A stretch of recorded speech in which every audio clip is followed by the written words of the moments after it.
Hey everybody, welcome back to Tim Travels. It's Terry, your host. So it's, what is today? The 22nd? I think it's, wait. Nah, I think it's the 23rd. Let me check. It's the 22nd. So, I'm here in Grand Island, Nebraska, and let me just give a little shout out to Grand Island. Before I started driving for Prime, I have been through here many times, but I never had any reason to stop, and never had any loads in or out of Grand Island. But kind of because of the way the pickups are at JBS, and to me this is an advantage. JBS is cool in that they'll just let you come and drop a trailer way ahead of when your load's going to be ready. Now, I know that means that you're waiting around for load, but the cool thing is you can bobtail out, and Grand Island has over 50,000 people, so there's plenty of things to do or places to go. I mean, obviously there's shopping, and there's all the chain restaurants, there's truck stops out by the freeway, but there's some other cool things to do. And one of the things, there's the Stir Museum of the Prairie Pioneer. That's a place I haven't visited, but I would like to go there at some point because I've heard good things about it. But the other thing I like about Grand Island is I don't know if I'd call it a foodie scene, but there's some really good one-off food places here. Plenty of Mexican and Latin American restaurants, a lot of them like super well reviewed and people really like them. But one of my favorite spots, and one of the reasons I actually asked to get a load out of Grand Island because I delivered in up in Norfolk, Nebraska last night. But one of the reasons I like coming to Grand Island is because of this little place called Sticky Rice. And Sticky Rice, it's just this couple. It's a carry-out only place, but it's man, if you like Thai food, Laotian food, Cambodian food, this place is the bomb. It is so fresh, the flavors just pop. And I took Brittany there, and she got the pineapple fried rice, and she really loved that. And I got the same thing I got last time, which was pad krapow with chicken and a fried egg. So, man, it's just good stuff. And very nice folks in there. And so if you get to Grand Island, don't just sit in your truck out at the freaking truck stop out by I-80. Get out and see something. I mean, and by the way, just on a personal note, that's one of the reasons that I've been kind of upset about the personal conveyance stuff, is that I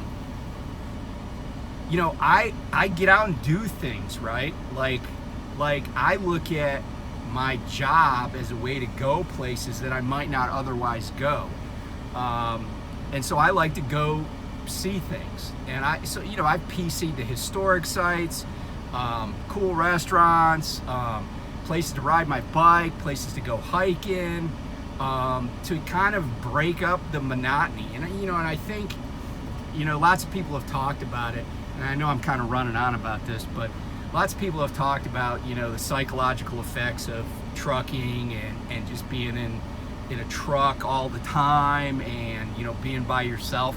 But if you that's what you do, then that's those are the seeds you're sowing, and those are the things you're reaping. And so I choose to break that up, go talk to people, visit with local, whatever it is, right? Learn something about the places you go, right? Because I mean, think about it, right? You go someplace because somebody makes something, or manufactures something, or because people want that product, right? Why is it that there's enough people in North Platte, Nebraska, that they have a Walmart distribution center there? And I know it covers more than North Platte. but there's some interesting stuff. Every one of these towns that you go to has some history. I know some of them are just like dried out, you know, windblown places on the prairie or on the plains, but you know, somebody went there for some reason, you know. So anyway, that's my rant about that. But get out and do stuff, you know. You'll enjoy the journey more. It'll be less of a job and more of an adventure. Okay, so anyway, this morning I got up and I went and got some fuel for the reefer trailer, and because I knew I was going to drop it at over at JBS, and I heard this air leak, and at first I couldn't figure out if it, you know, because sometimes the air hoses at the pumps leak, and you know, there's just a lot of noise. So I kept hearing it, but like when I started my truck, you know, I had a little bit of low air pressure, but it just built up, and then I went on my way, and I was like, all right, well, I'll see if it's me. So I get here and I realize, yeah, I got some leak. So I was able to get rid of the trailer because I stopped for a washout here in North Platte, went across the road and down the road a little bit, and dropped it off. And so I get a hold of Road Assist. They're like, go to Bosselman, and that's the one out by the freeway where it's like a Pilot branded or Flying J branded, you know, the truck stop I'm talking about. The ones, I mean, there are not a lot of truck stops with tanks, so it might be the only truck stop in America with a tank, but like not a tank of water, but like an armored vehicle with a 105 millimeter gun on it. Anyway, so I go out to the Bosselman. Now they were open. The Peterbilt dealership was already closed. The Bosselman's was going to be open till 4. So I get out there about 13:30, right? About 1:30. Pull up. There's 3 people. There's no trucks. There's like 8 bays at that place. I might be exaggerating. 6 bays, but they're front and back. And there's like 2 trucks in the whole building, inside the whole building. And there's 3 people sitting outside at a picnic table smoking and coking. Speaking of which, I gotta stay hydrated. Okay, so I start to go in the office because I'm like, oh, those folks are on break. I go in the office, or I don't get to the office. This lady hollers to me, hey, I'll help you over here. So I go over and I'm like, hey, I got an air leak. And she's like, well, we couldn't do anything about it till Monday. And I was kind of irked because they're sitting there on a Saturday not doing any work, which is not my business, but you know, when you're broke, when you have some issue and you kind of are out in the middle of the plains, you know, and they're going to be open for another 2.5 hours, you know, I was like, well, couldn't they at least look at it and identify the problem? But so I was like, all right, screw it. So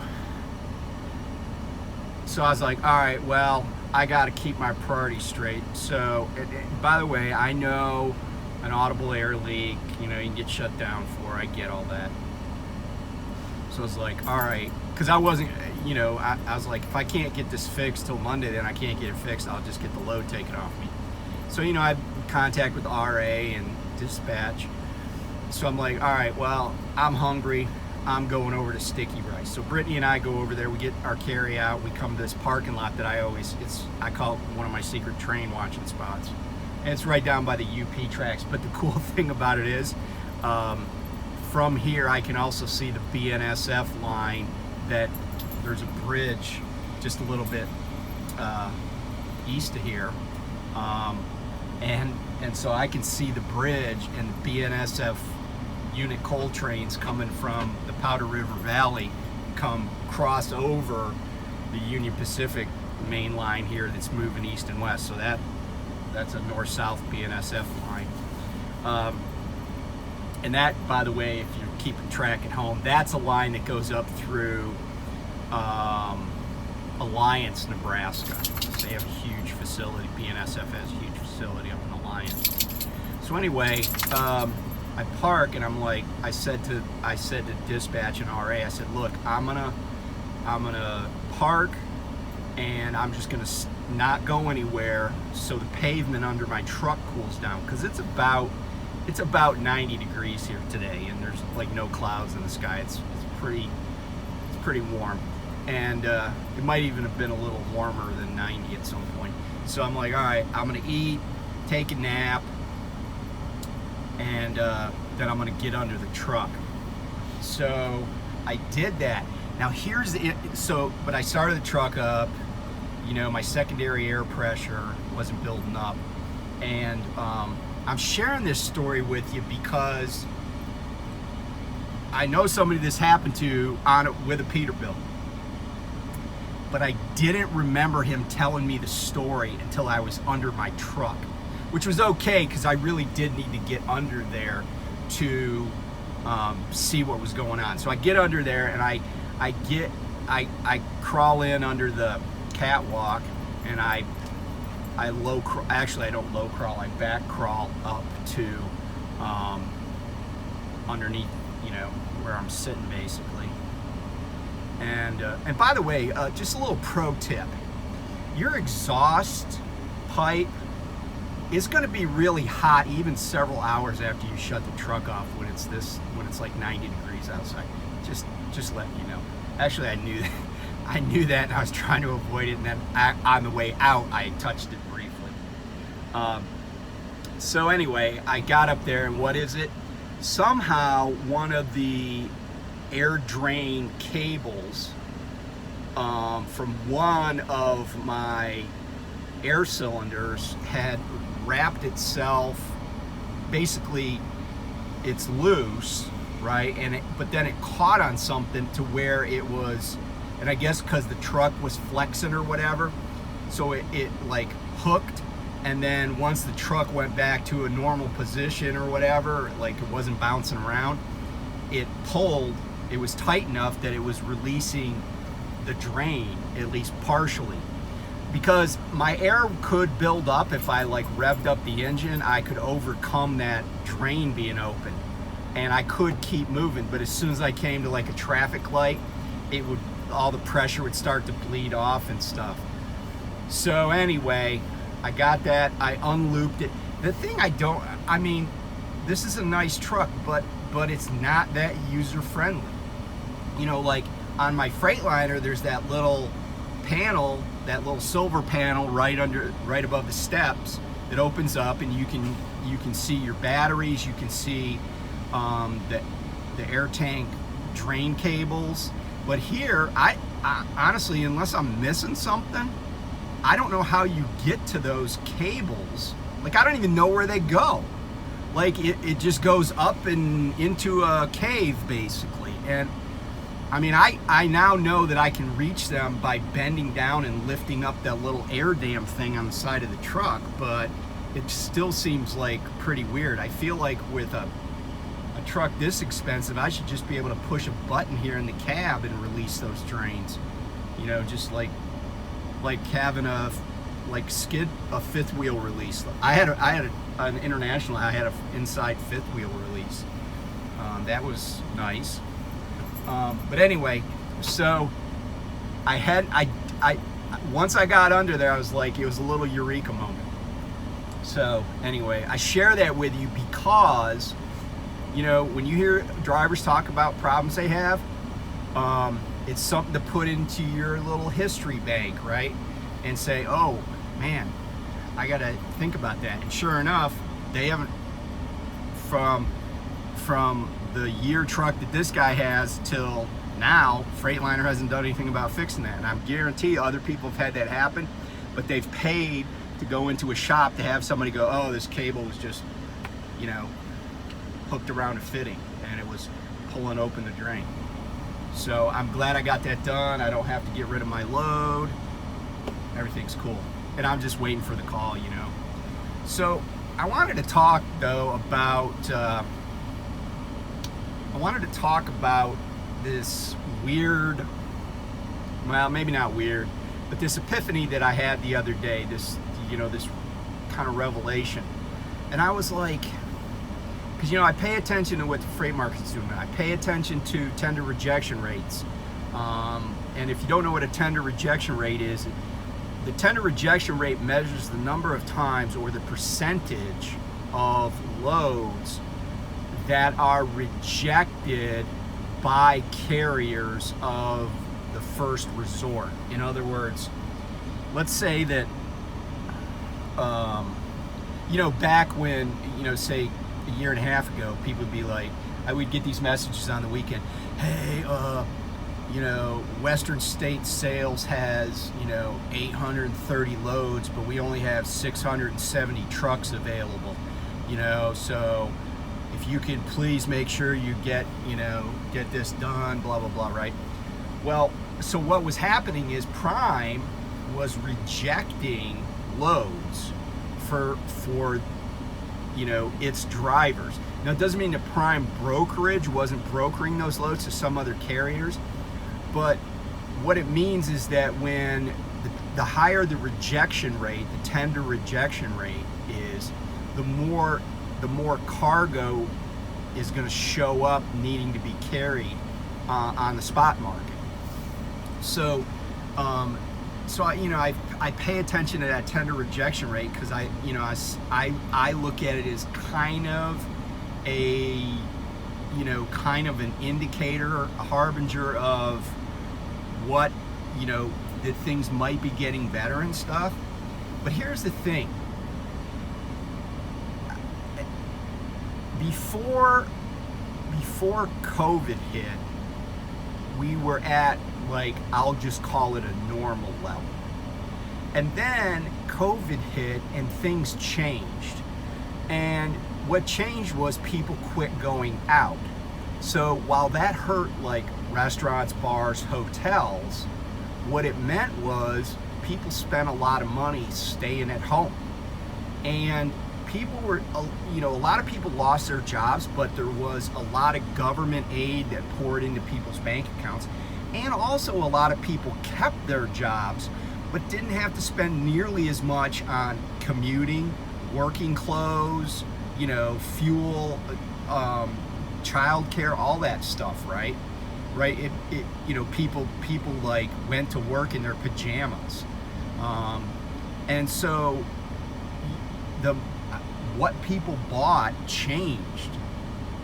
And then after COVID, there's this pent-up demand where people got money laying around. Then they're like, oh, we're going to go to restaurants, we're going to go to bars, we're going to travel, we're going to do all of this stuff, right? And we're going to spend money, but in different ways. So then that was going on. But that had to slow down, right? That pent-up demand, it's the equivalent of being hungry, right? You're hungry, you go get some food. So there's that demand.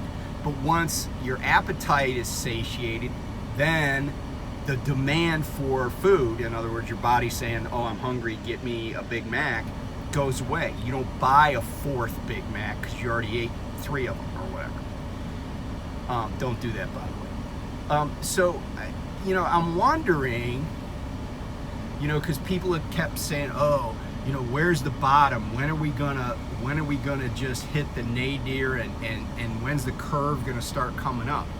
And I was thinking, well, what if we've hit the bottom, but now we're just kind of swimming along the bottom, right? And maybe we're slowly gonna come back up, but this is closer to where we have been historically,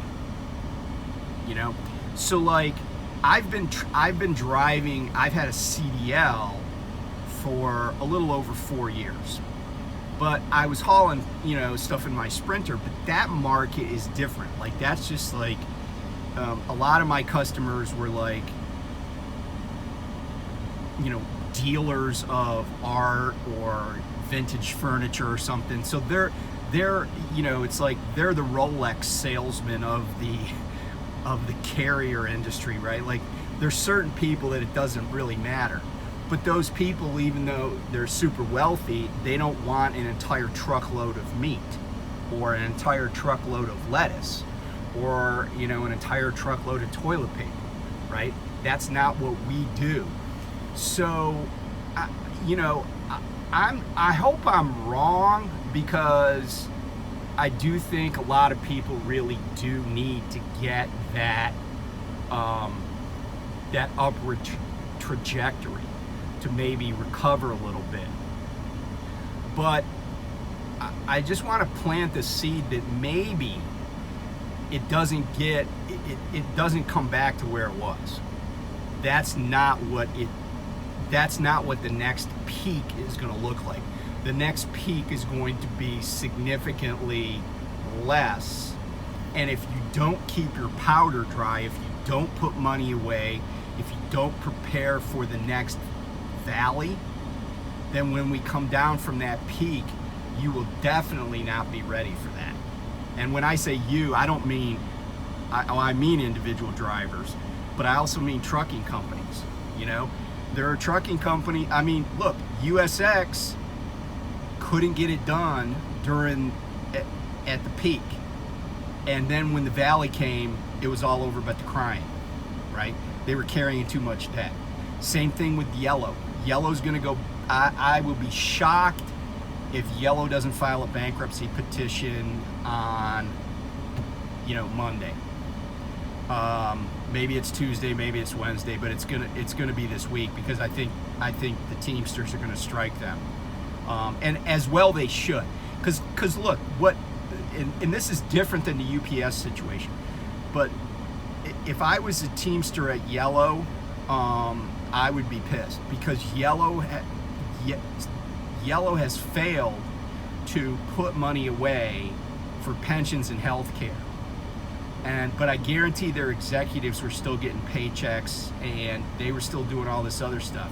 And they made moves to fix their situation way too late. Because honestly, over 4 years ago, when I worked at Estes, I remember distinctly seeing a handwritten note on the side basically request for hauling or whatever slip you want to call it. And it was on the side of this big box that I was moving, and I read it because it was handwritten, and it said, you know, make sure, it was like from somebody, I guess in whatever department was telling the shipping department to get this package moved, or this box, this cargo. They said, make sure you don't let Yellow have this load or this bill, you know. And it was really kind of funny, because it was being hauled, you know, by Estes, and Estes effed up cargo left and right when I was there, at least in the terminal I worked in. I was like, man, how bad can Yellow be then, if she's willing to trust Estes with something that's valuable or precious? So the stuff at Yellow didn't happen overnight. The stuff at Yellow, in my opinion, it's not COVID related. It was way before that they were having problems. So anyway, I share that anecdote with you to say that you have to keep, you constantly have to keep paying attention to what's going on, and you know, you have to prepare for the possibility that what you used to know is not going to be not the norm. It was just, you know, like some anomalous event, and the level that we were at during that, you know, fat city, we're not going to get back there. We're going to be here, and you know, this is going to be the top, and we're going to hit bottoms, but the top isn't going to get significantly better in, you know, the foreseeable future. Some people are still saying we're going to have a recession. There's a lot of money on the sidelines, but consumer spending drives this country. So you got to pay attention to that stuff. So anyway, you know, prepare as if there's going to be bad times, and then just enjoy the good times. I guess that's my message.